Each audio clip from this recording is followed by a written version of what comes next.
Hello guys, welcome back to Jasvi creativity. ఈరోజు video వచ్చేసి 70 centimetres blouse పీస్తో 1 year బేబీకి frock stitch చేశానండి.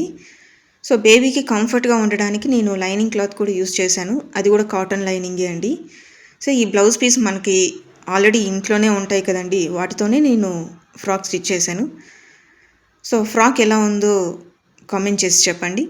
సో ఇక్కడ చూసారుగా, నేను నెక్ డిజైన్ అయితే రౌండ్ షేపే తీసుకున్నానండి, ఫ్రంట్ అండ్ బ్యాక్.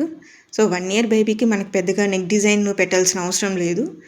నాకు హ్యాండ్స్కి అయితే క్లాత్ మిగలలేదండి. సో ఆ బౌ చేయడానికి నాకు చిన్నగా క్లాత్ మిగిలింది అంతే అండి.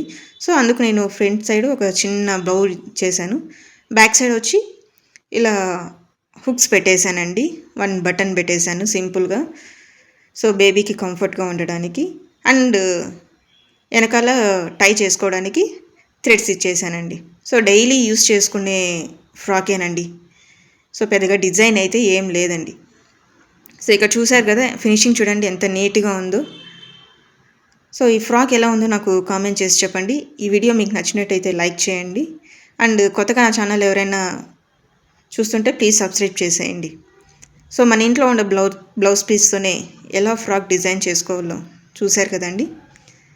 సో నచ్చితే లైక్ చేయండి. Thanks for watching.